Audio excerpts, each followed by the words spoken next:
Ah, il va me vider le moulinet.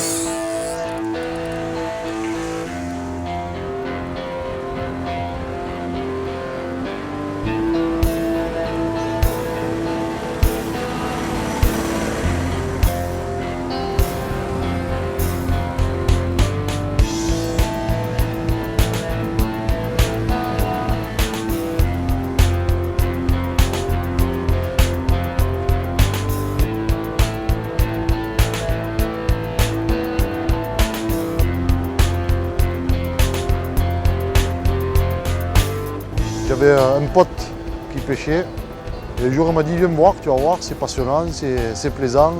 Une fois que tu as goûté à ça, une fois que tu es mordu après, tu ne peux plus t'en défaire. Je suis allé le voir. Et en plus il pêchait le turbo cette fois-là. Au mois de mars, il faisait froid. Alors il avait installé ses cannes et on discutait. Puis moi j'ai dit j'aimerais quand même voir une grosse touche. J'ai pas eu le temps de finir la phrase, la canne s'est pliée en deux. Et il a fait un turbo de 3,5 kg. Et depuis ce jour-là, je m'y suis mis. Et une fois que tu fais des beaux poissons, pour t'en défaire, c'est pas évident. Et je me suis mis comme ça. Ce que je sais, je le dis aux autres parce que si je peux leur permettre de supprimer la partie où ils vont galérer, je le fais avec plaisir. Il y a une part de chance énorme. J'oserais dire que c'est plus de 50% la part de chance. Parce qu'il arrive qu'on pêche pendant toute une journée, on ne fait rien, et un type arrive juste derrière, il se met à votre emplacement, le premier lancé, et il sort un poisson. Donc à mon avis, il y a une énorme part de chance.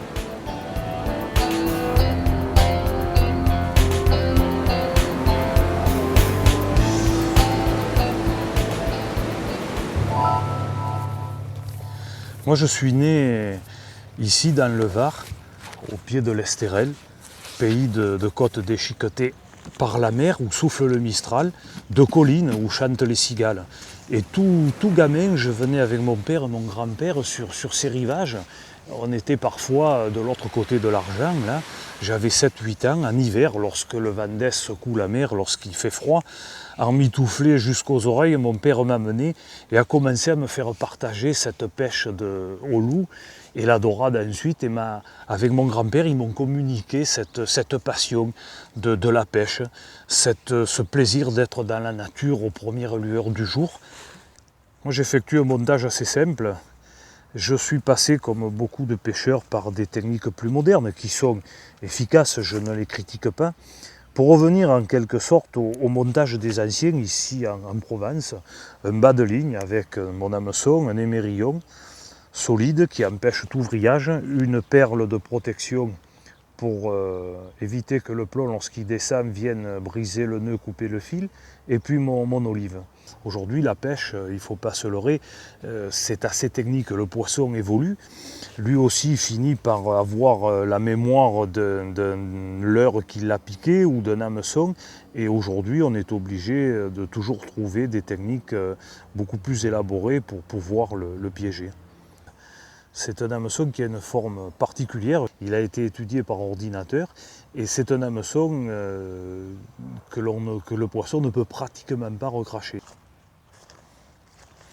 Là, on a un ver qui est magnifique, c'est un ver de chalut. C'est un ver qui est excellent pour la pêche. Un ver qui fait, pour celui-là, pratiquement 1 mètre de long. En pêchant, on va commencer à couper des morceaux pour garnir l'hameçon, mais à partir de la queue, on garde la tête. Et si il me reste 20 cm de verre après la partie de pêche, que je le mets dans de l'eau de mer, dans du sable, dans un aquarium avec un bulleur, dans 1 mois et demi, mon verre fera à nouveau 80 cm.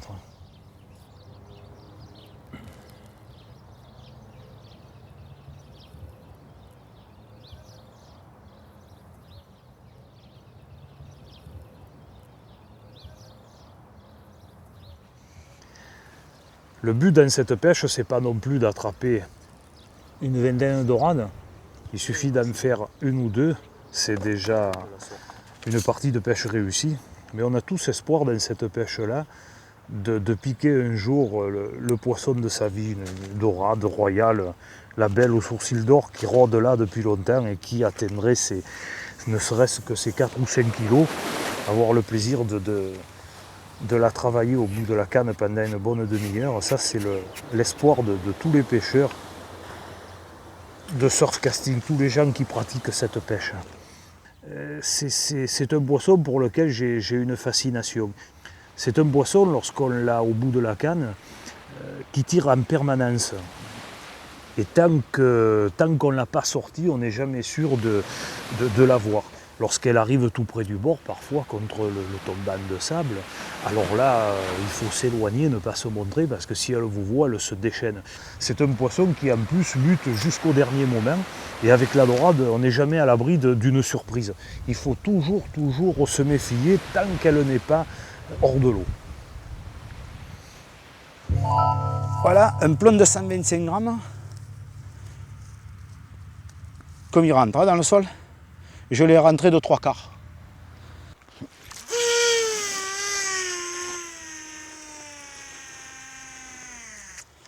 « 11, 12, 13, 14, 15, 16... » C'est pas le plus passionnant de ramener, hein. Non, là je suis plus sur le terrain, hein. Là c'est carrément le bateau et direction les îles.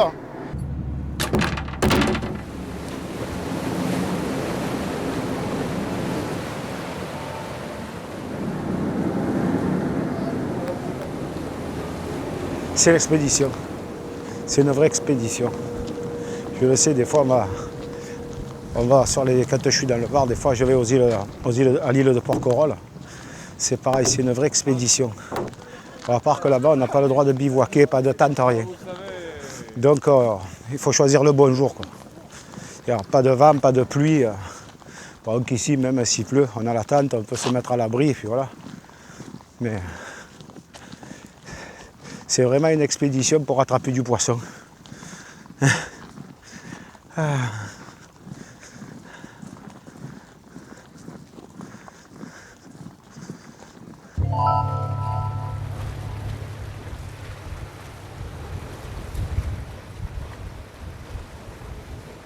la sardine, on met un trident avec un double ou un triple hameçon. Voilà, on met bien dedans. On fait une boucle pour fixer bien à la queue, que ça tienne bien pour le lancer. De temps en temps, il y a des murènes aussi qui passent, c'est un peu moins intéressant, mais bon, c'est des poissons quand même assez rares, hein. Il y en a quelques-uns par ici.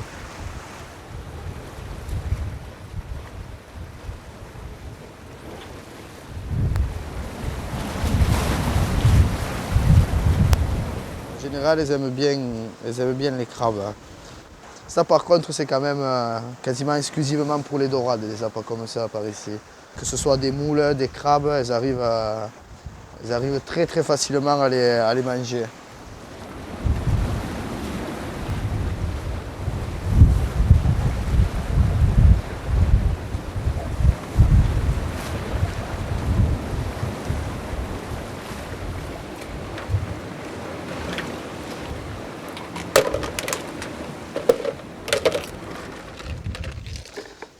Pour bien les garder, la fraîcheur des appâts, c'est le plus important.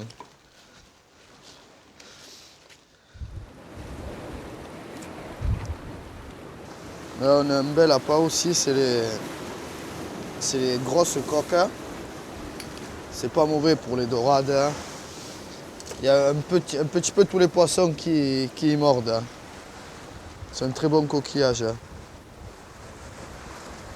On pourrait pêcher avec le coquillage en entier, mais quand il est décortiqué, il y a quand même le côté olfactif qui est intéressant.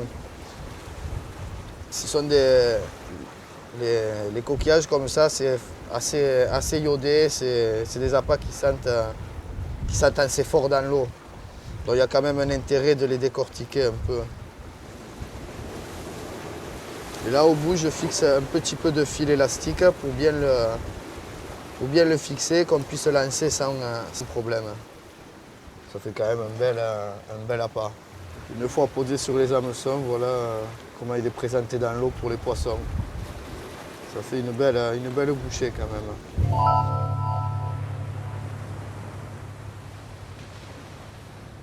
il faut quand même un peu connaître le milieu où on pêche. Hein. Donc il faut l'observer, il faut le regarder. Le sens du vent, le courant. Là, le vent d'est engendre un courant vers la falaise. Donc s'il y a du poisson, le poisson va remonter. Donc il va venir manger. Et il faut quand même observer la mer.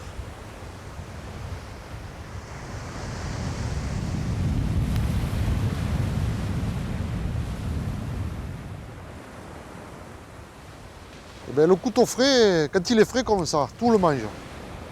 La dorade en raffole, le loup le mange, le sard le mange, un peu tous les poissons. À l'époque, les vieux, les vers de sable, tout ça, ils n'en avaient pas. Eux. C'était des couteaux qu'ils allaient faire dans l'étang ou après les coups de mer qui étaient rejetés. Donc tous les vieux, ils pêchent exclusivement au coquillage. Et ça marche. Hein.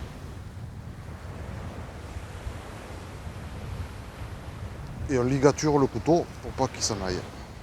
Donc on fait un rôti un peu. Et ça tient mieux l'hameçon. Les coquillages, les amandes, les langues rouges, tout pareil. On ligature tout, parce qu'en plus on pêche avec des gros hameçons. Avec du 3-4-0. On en met 2 ou 3 chaque fois dessus. Et on ligature tout pour pas que ça s'en aille au lancer. Et le problème du couteau frais, c'est qu'on n'en trouve pas partout. Et quand on en a besoin, il n'y en a pas. Et quand on n'en a pas besoin, il y en a partout. Donc c'est assez problématique.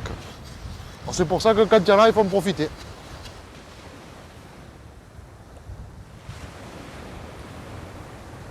Bon, si on arrive à lancer entre 60 et 80 mètres, c'est déjà joli. De toute façon, ça ne sert à rien de le lancer loin. Parce que bien souvent, le poisson, il est plus près qu'on le pense. Hein. Ça arrive des fois qu'on le passe dans la vague à 20 mètres du bord. Hein. Donc il faut toujours en lancer une loin, quand on pêche à plusieurs cannes. Une loin, une moins loin, une près. Et chaque fois qu'on ramène la canne, on rechange les distances de lancer. Parce qu'il faut le prospecter le poisson. Il vient, mais il faut aller le chercher aussi. Mais bon, on est venu pour ça. Hein.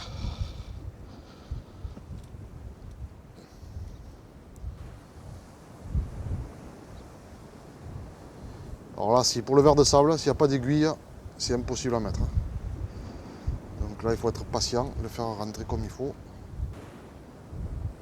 Parce que sans une aiguille, ça passe pas.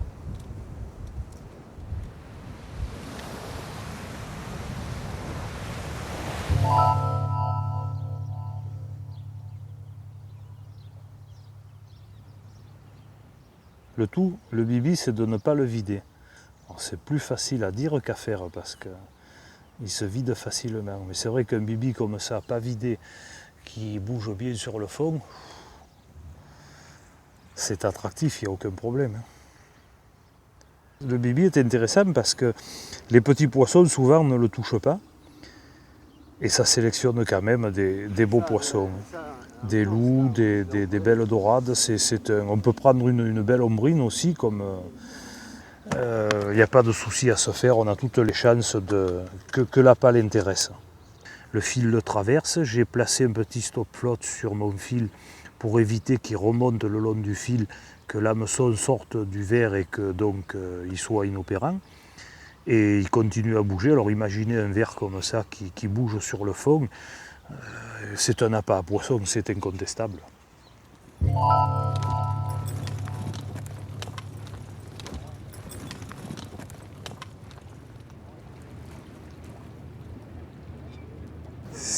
C'est le paradis.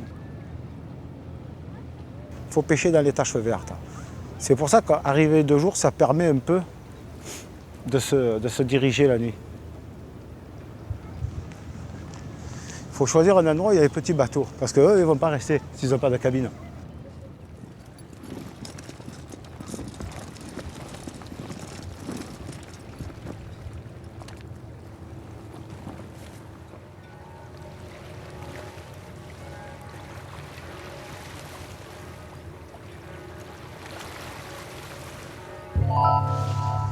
toujours des montages assez simples avec une olive, un émerillon, une petite gaine en plastique pour protéger le fil et le bas de ligne derrière.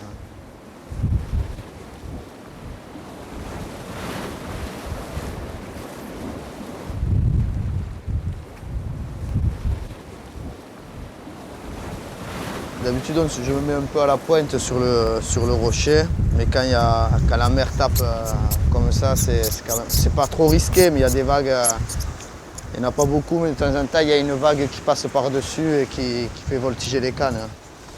Donc on est obligé de se mettre un petit peu derrière pour être à l'abri quand même.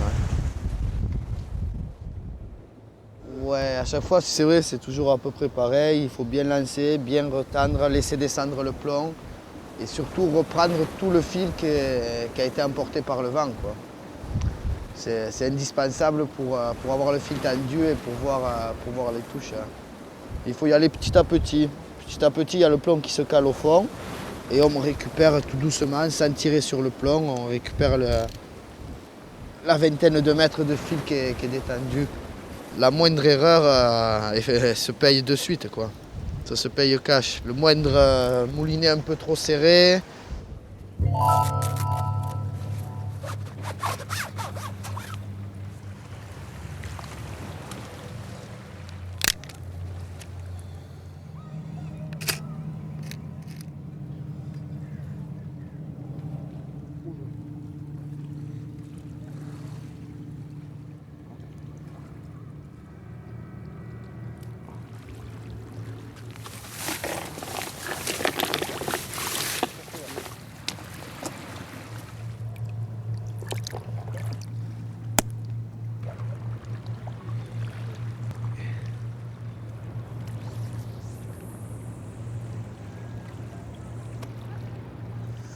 Mais la marée, elle vient d'Italie. C'est le courant Ligure qui nous l'amène, nous. Mais en fait, c'est pas comme une marée qui est en Atlantique. Hein. La mer, elle reste toujours là. Quand elle va arriver, on va voir arriver une légère vague. Et hop, ça va la couvrir. Ça va recouvrir les cailloux. Et voilà. Moment propice pour pêcher, hein, parce que ça doit un peu remuer le fond. Et là, le poisson a tendance à rentrer. Mais ici, je ne sais pas, on va voir. On va voir si on le voit, ce phénomène ici.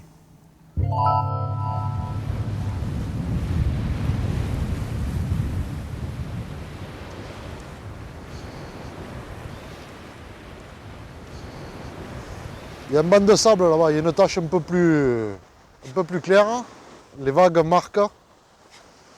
Donc il y a un banc de sable et juste derrière il y a le trou. Et comme on a du vent d'est, peut-être que ça va amener tout ce qui est soulevé du sable dans le trou qui est juste là-bas. Peut-être là j'étais pas au bon poste. Donc je vais aller prospecter un peu plus loin en essayant de tomber dans le bon trou. Et si ça marche, ben on ira mettre toutes les cannes là-bas.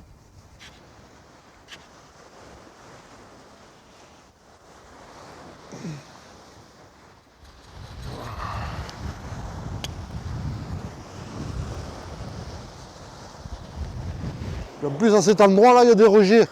Peut-être que le trou est meilleur là. On essaye de taper derrière le banc de sable, parce que c'est là où la houle vient taper et soulève la nourriture. Donc le mieux c'est derrière. Mais quand le banc de sable est un peu loin et qu'on n'arrive pas en lançant à taper derrière le banc de sable, il faut voir s'il y a une entrée et une sortie. Un peu comme les baïnes atlantiques. Hein. Il y a une entrée, le banc de sable, donc ça fait un couloir et ça ressort de l'autre côté. Et là il faut taper devant le banc de sable. Parce que là toute la nourriture est roulée sur le banc de sable et elle tombe dans le trou qui est formé devant. S'il y a une entrée et une sortie, le poisson il rentre, il vient se nourrir, il ressort, il fait un tour, il revient. Si c'est fermé d'un côté, le poisson il rentre et il ressort, il ne revient plus. Il faut qu'il puisse y avoir une communication. Alors c'est pas la science à 100%. Hein. C'est ce qu'il faut essayer de faire.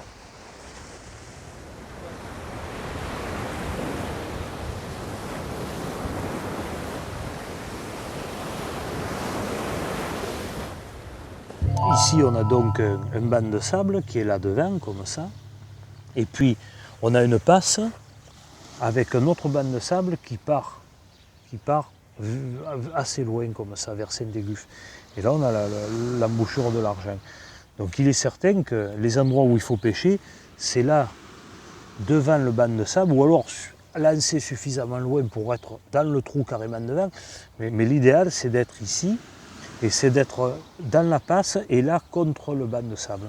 Parce que la mer, lorsqu'elle va commencer à bouger un petit peu, en fin de matinée, l'eau va racler le sable comme cela, pour faire tomber dans le trou qui est là, du sable, évidemment, avec, en remuant le dessus du plateau, des vers et des coquillages. Et le poisson donc se trouve dans ces zones, dans ces trous qui sont là, parce qu'il a une hauteur d'eau suffisante au-dessus de lui, et il se sent donc plus à l'abri que dans des fonds de 40 cm, et en même temps, il a une nourriture qui en quelque sorte lui tombe du ciel.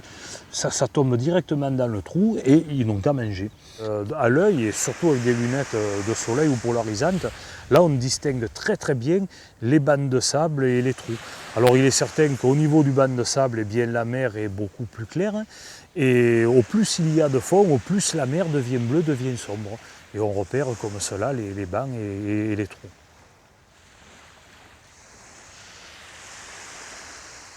On le voit aux vagues aussi, lorsque la mer bouge un peu, eh bien, il n'y a pas de secret. Les zones profondes, eh bien, si la zone est profonde, les vagues ne sont pas très marquées. Par contre, il est certain que s'il y a peu de fond, immédiatement, on a des vagues qui se forment et qui sont beaucoup plus marquées.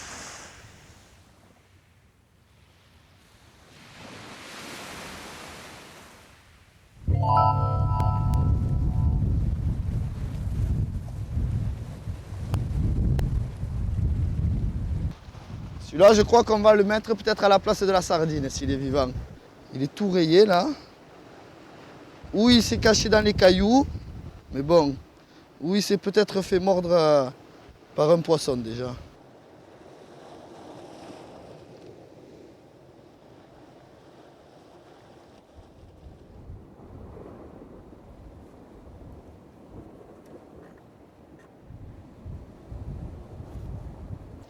Tant qu'il remue un peu, même s'il pêche peut-être qu'un quart d'heure ou 20 minutes en vie, mais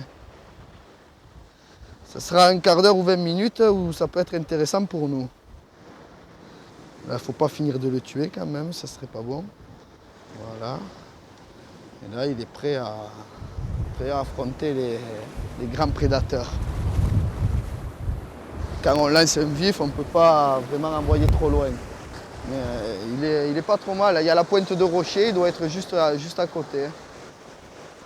Contre là, il faut bien desserrer le frein, que si le poisson attrape, qu'il ne sente aucune résistance, qu'il ait bien le temps de manger le vif, qu'il ait bien le temps de l'avaler. En fait. Et on va mettre la canne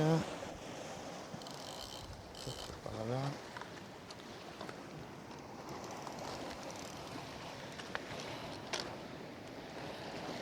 On peut s'attraper un congre si on n'a pas de chance. Mais là, c'est vraiment pour le dentier. C'est quasiment spécialement pour eux. Peut-être une cyriole, il y en a quelques-unes qui peuvent passer par hasard, mais là, ce serait vraiment avoir beaucoup de chance.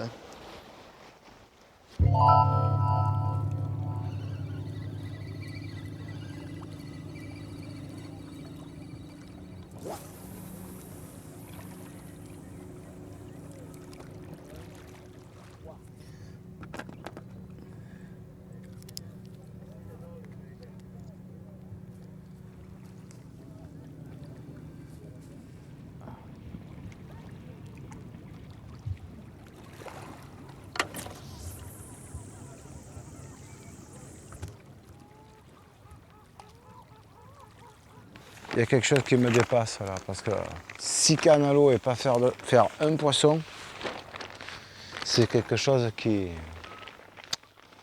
Non. Mais j'y reviendrai.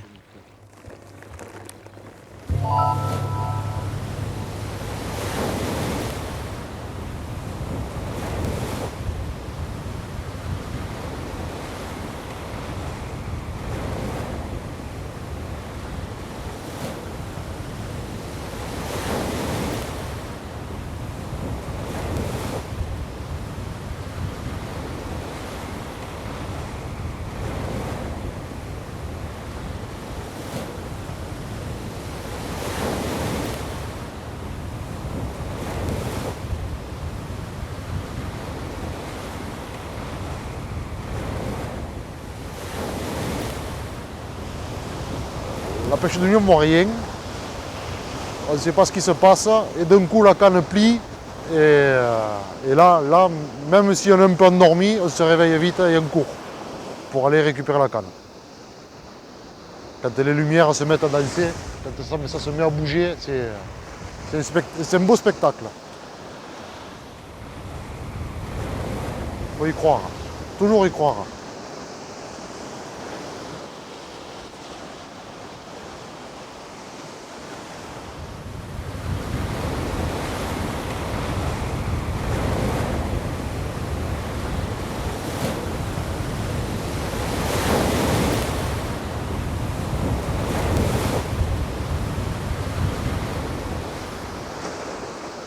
Il ne doit pas être gros, mais je pense que c'est un loup.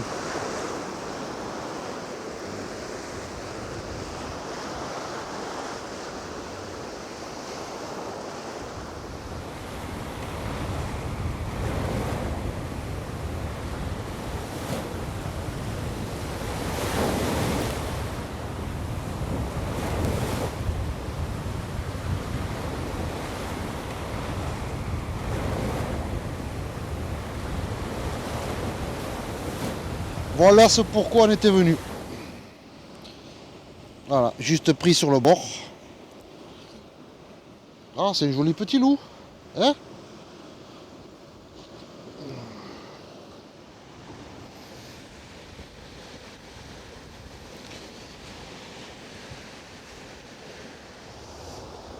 Voilà ce pourquoi on vient à la pêche. Mais comme c'est une petite taille, et que des poissons comme ça, moi je préfère qu'ils repartent à l'eau. Donc je le remets à l'eau.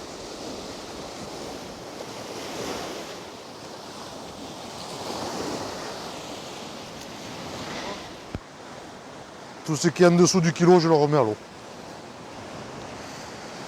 Il paraît qu'en dessous du kilo, le poisson n'a pas le temps de se reproduire.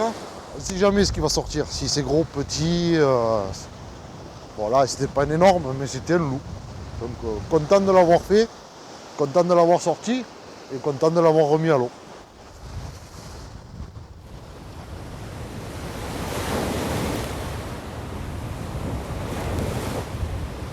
On va voir. Non, il n'y a rien. Quel dommage. Ah, là, ça a l'air de partir. Oula, oula, oh, là, ça part dur, là. Ah, là, il y a un poisson, là. Oui. Oui, cette fois, il y a un poisson. Voilà, ça arrive.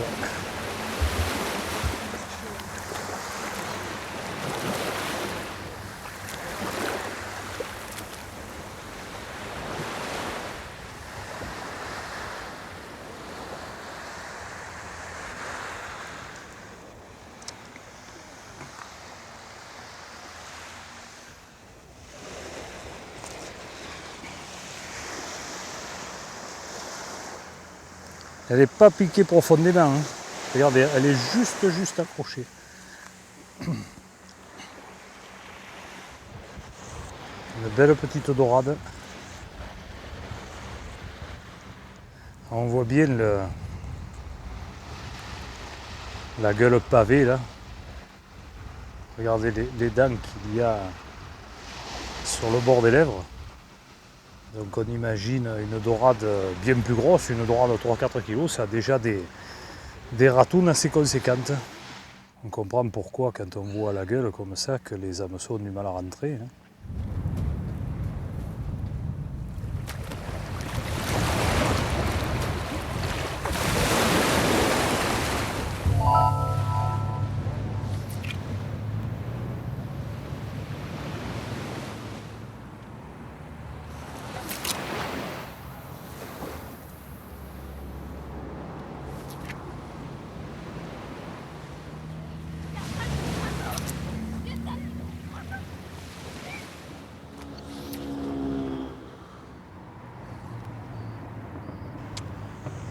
Il faut se mettre à la portée de la mer et d'être là à l'écoute, de savoir ce qu'on peut attraper comme poisson.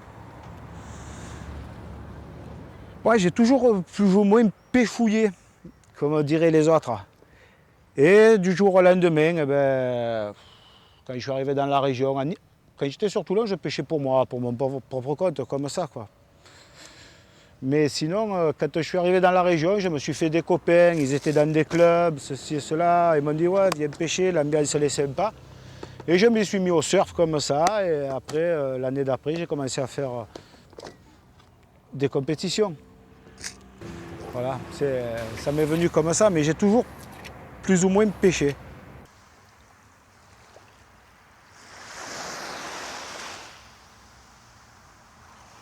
Ah ben ça est bien qu'il y en a une de paye.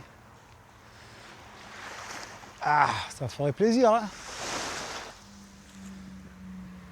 Ah, dorada. Non, marbré. Ah, il est de taille.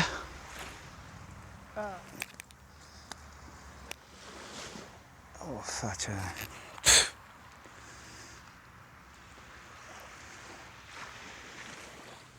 Bon. Il fait facilement 35 celui-là.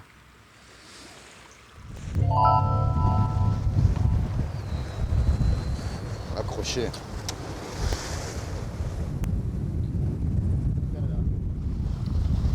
Elle est juste devant. Hop là, il tire bien.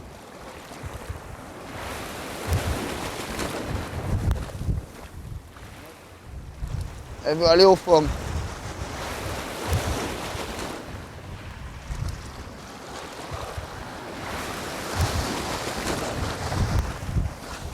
Hop. Et voilà. La première belle dorade. C'est l'inconvénient, le crabe on a quand même eu de la chance avec la première parce qu'elle ne mordait pas franchement. Regardez. Tout décortiqué, tout cassé, mais et il y avait 2 crabes. Et elle s'est pas piquée. Il y a quand même plus gros par ici, mais bon, celle-là doit faire presque 2 kg. Elle doit pas être loin des 2 kg. Voyez, belle dorade, là envolée. Je pense qu'elle a les 2 hameçons dans la gueule. Elle est bien piquée. Elle ne risquait pas de partir celle-là. Elle en avait un là. Et l'autre au coin. Et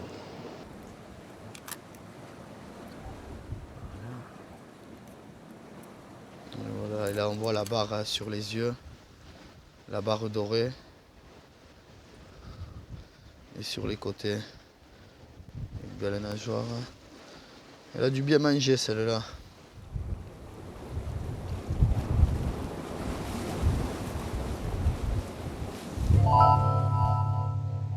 C'est une pêche que j'aime beaucoup parce que c'est clair, c'est net, elle s'apparente un peu à la chasse à l'affût pour celui qui est chasseur. On cale les cannes, on attend et il faut patienter parfois des heures. C'est clair et net, c'est l'équivalent de l'affût pour la chasse au gros gibier. Et puis dans cette pêche-là, dans cette part de hasard, eh bien, il y a aussi le plaisir de voir cette immensité et de se dire sous cette eau calme, c'est une vie immense qui grouille. Donc il y a cette part d'incertitude, c'est certain, qui fait vraiment l'attrait de cette pêche. On a le temps de sentir le vent qui se lève sur le visage, on a le temps de sentir les odeurs, l'odeur de la mer, l'odeur de l'iode, l'odeur des pins, l'odeur des fleurs lorsque on approche avec ses cannes de la plage. On s'intègre pleinement à la nature et je crois même qu'on devient à la pêche, en surf, c'est sûr, en définitive on est une dorade. À la chasse à l'affût au sanglier, on devient soi-même sanglier. Je crois que là, on est vraiment dans la peau d'un prédateur. C'est le tigre qui est caché dans les herbes et qui surveille une proie. C'est le félin qui est en Afrique, qui est sur une branche et qui est prêt à fondre sur une gazelle ou autre. C'est une pêche d'attente, c'est une pêche d'espoir. On est vraiment dans la nature. Là c'est le top. Sur cette plage là c'est le top. On est à la descendante, donc ça a brassé pendant 4 ou 5 jours. C'était vraiment trop fort pour venir au démarrage. Donc là tout ce que la mer a remué dessous c'est en suspension posé au fond. Ça fait que le poisson là, il vient, il mange et il s'en va. Donc c'est pour ça qu'il faut venir là. Les conditions ne sont pas énormes, c'est les conditions de fin de coup de mer ça. Et bon, si on a la chance, vous allez voir ce que c'est que les conditions de fin de coup de mer. Parce qu'ici c'est une plage quand même un peu hors du commun, étant donné qu'on a un étang derrière. Donc le loup il navigue entre la mer et l'étang. Il a la nourriture qui est ou dedans ou dehors. Donc il se promène partout là. Et c'est pas rare des soirs de faire 5, 6, 7 poissons de plus de 3 kg. Donc ici on vient pour pêcher des gros poissons. Donc les petits loups on les remet à l'eau. On vient avec des hameçons énormes et des appâts énormes. On ne vient pas pour pêcher les médaillons et autre chose de ce genre-là. C'est que pour le loup.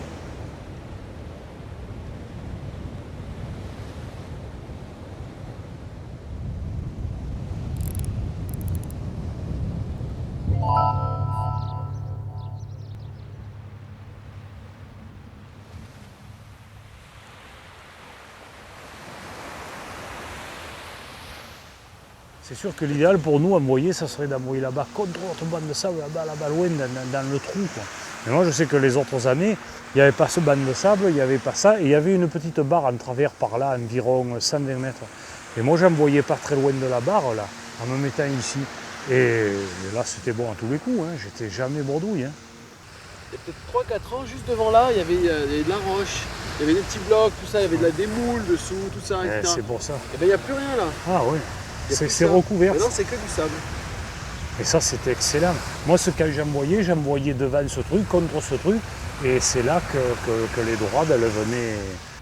En général, lorsqu'on pêche sur des plages, il est bon de repérer ainsi les bancs de sable, de connaître les trous, de connaître les bancs et de pêcher en fonction de tout cela. Moi, j'avoue que mon épouse aime bien se baigner, adore la plage.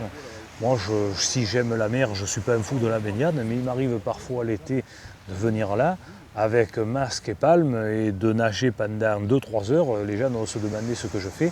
Eh bien, tout simplement, j'examine les fonds, je repère les trous, je repère les bancs de sable, et je sais à peu près exactement à telle distance où se trouve le banc de sable, quelle est la profondeur qu'il y a entre le banc de sable et la plage, la profondeur sur le banc, etc., etc.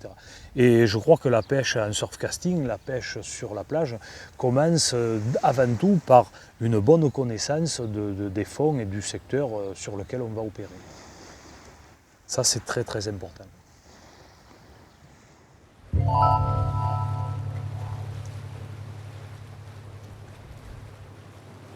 Dès qu'on est à la côte rocheuse, de toute manière, il faut quand même avoir une idée précise du fond qu'il y a dessous, quoi.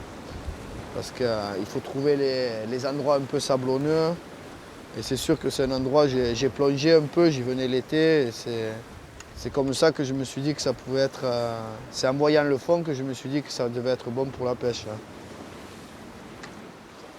Quand on peut, c'est toujours bien de se mettre à l'eau et de regarder, en été, de regarder un peu l'endroit où c'est que l'on pêche. Ça, c'est un conseil à donner.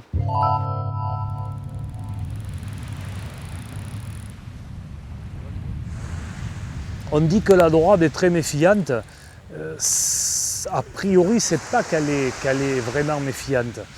Mais c'est un poisson qui est un broyeur de coquillages et qui, la plupart du temps, se nourrit de coquillages.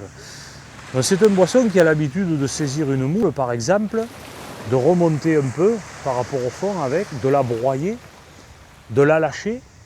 Et qu'est-ce qui se passe? Eh bien, on le comprend. Avec le courant, les débris de coquillage vont s'éparpiller. Le coquillage lui-même nettoyé va tomber sur le fond. Et là, la dorade va aller récupérer ce coquillage qui est propre, qui est intact, et l'avaler. Et elle a cette habitude, donc lorsqu'elle saisit un verre, bien souvent elle fait la même chose. Et il ne faut pas évidemment, pendant qu'elle fait ça, qu'elle sente une résistance, sinon elle va comprendre, tout lâcher, et le pêcheur a perdu tout espoir de la capturer. Et pour les dorades, on pêche aussi un peu à la moulin. Alors là, on va essayer d'en ramasser 2 ou 3 pour mettre une canne à la moulin et peut-être une au crabe aussi si on en trouve.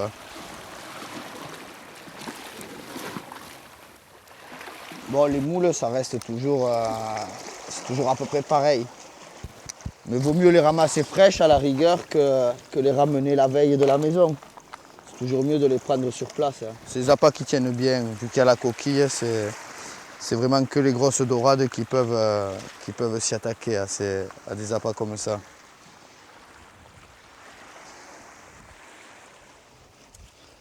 Alors là, avec un petit tournevis, ce qu'il faut, c'est le rentrer et écarter un peu les deux parties. Voilà, juste comme ça. La garder un peu entrebâillée. Et après, on fait juste glisser l'hameçon à l'intérieur. Et voilà. Les hameçons sont à l'intérieur de la moule. Elle est toujours vivante, fermée, prête à être croquée. C'est le seul poisson qui, on va dire, qui a les dents adaptées pour manger les moules. Ils ont des grosses molaires plates qui leur permettent d'écraser tous les coquillages, que ce soit les moules, les couteaux aussi, un peu les coques.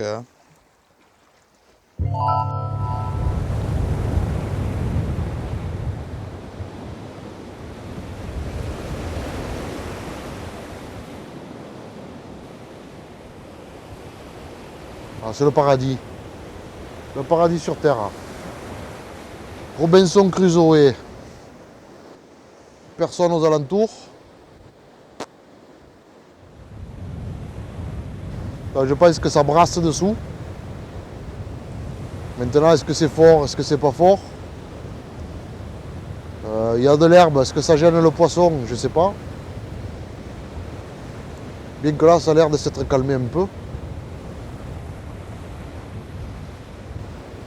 Peut-être que le poisson est dans les temps et attend la tombée de la nuit pour sortir. Je sais pas. Le courant, c'est le bon. C'est le courant rentrant. Oh, je pense que la tombée de la nuit, on risque d'avoir des surprises. Je le souhaite.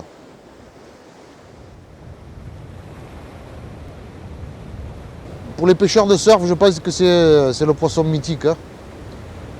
Ça, avec la dorade, les grosses dorades, je pense que ce sont les poissons les plus recherchés. Et un joli loup de 3 kg au bout d'une canne, ça donne des sensations. Hein. C'est agréable. Et puis c'est un poisson magnifique. Hein. Et comme les conditions pour le pêcher, c'est pas régulièrement qu'on les a. Donc il y a une motivation supplémentaire, une montée d'adrénaline supplémentaire. Et puis tant pis, si on y passe la nuit, tout le monde y vient.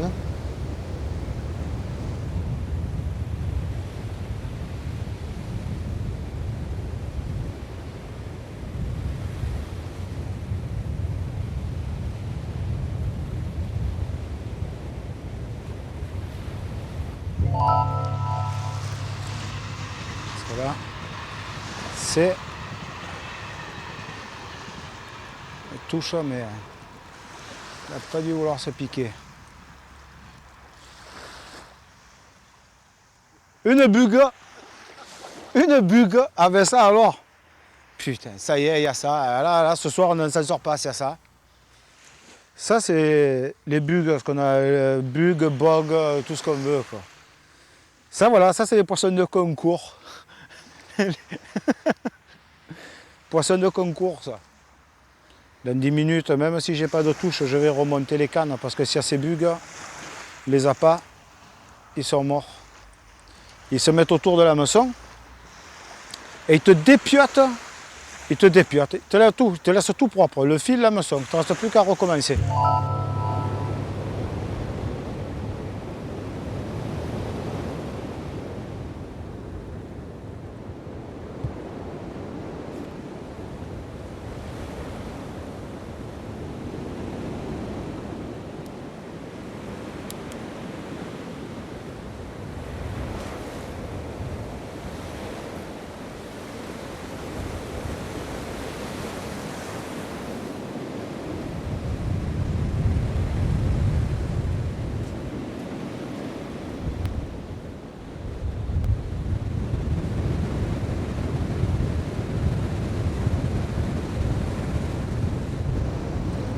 Allez, c'est parti.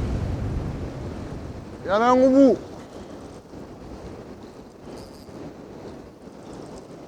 Il y en a un au bout. Il n'a pas l'air vilain. Il ne doit pas être loin. Là, le voilà. Il est là.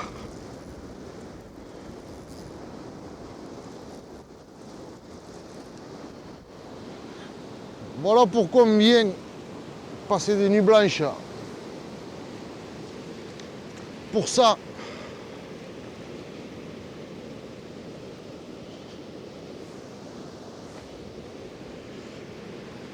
Pour ces bébêtes là.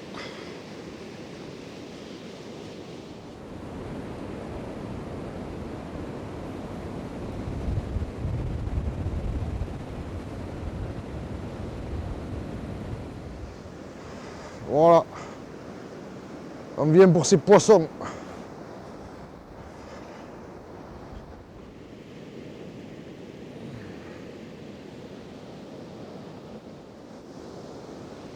Voilà. 2 kg, 2 kg et demi il doit faire celui-là.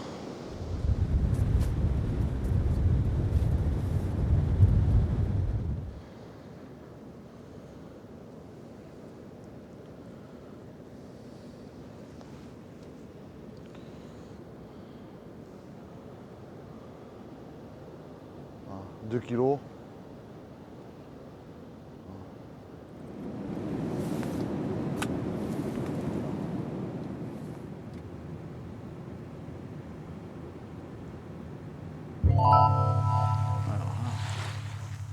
Putain, où elle s'est prise. C'est que là, je ne mets pas les doigts. Putain. Regarde bien, tu vois. Pas besoin de gros hameçons. Hein. Regarde. Celle-là, je l'ai prise au verre de sable. Elle est un hameçon de 10. Hein. Voilà. Ça va être fort d'empoigne dans le seau. Maintenant, il faut que je récupère mon aiguille. Et tout ça, on n'a pas vu la touche pour la bonne raison qu'elle me l'a pris, l'appât. Et elle l'a de suite avalé. L'hameçon étant tellement fin, elle a tout avalé. Et quand elle s'est sentie piquer, elle a fait du surplace jusqu'à ce que je tire. Chaque fois qu'on jetait un hameçon, on ramenait du poisson, je changerais de métier et je me ferais poissonnier. Ça aurait plus de charme, ça aurait plus rien quoi. Il y a des postes, il y a des endroits clés, mais à 50 mètres près, le voisin de droite peut en faire, le voisin de gauche peut en faire, et celui du milieu ne fait rien. Et la fois d'après, c'est le contraire. Donc c'est assez capricieux comme pêche. Mais bon, c'est le paradis. C'est le paradis. Le plus difficile déjà, c'est de savoir les postes, de connaître les postes, déjà. Donc ici, étant donné qu'on fréquente régulièrement la plage, on arrive à savoir à 10 mètres près où c'est qu'il faut lancer. Et puis après, il faut essayer de raisonner comme le poisson. Alors c'est très difficile. Il faut jouer avec les courants, surtout quand on est ici, là, à l'embouchure. Quand le courant rentre ou quand le courant sort, il faut essayer de s'imaginer à l'endroit où on va se mettre, si on était le poisson, pour manger. Voir si on arrive à remonter le courant, si on se laisse descendre. Donc c'est difficile.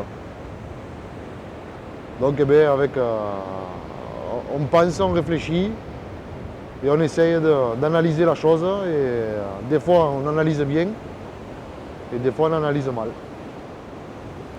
Il y a des jours où il va manger, on ne va pas savoir pourquoi. D'autres jours on peut lui présenter ce qu'on veut. Et bien il ne mangera pas. Des fois il va manger de bonne heure, des fois il va manger tard. C'est un petit bonheur la chance.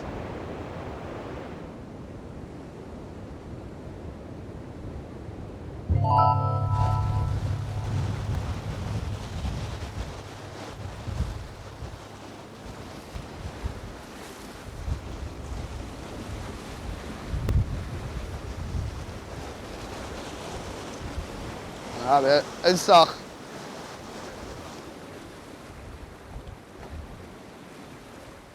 Mais là, c'est un joli sard. Un autre poisson.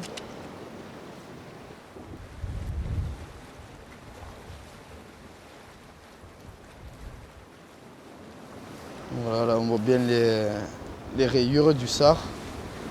C'est un joli sard, il doit faire presque 1 kg. On voit les belles marbrures et la queue bien noire et la tache là en bas de la queue.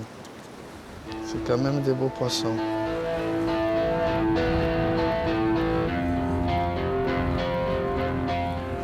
Eh ben, le loup il vient là-dedans parce que les vagues vont tout décoller du fond. Les coquillages, les vers, donc toute la nourriture va être sortie, va être défouillée.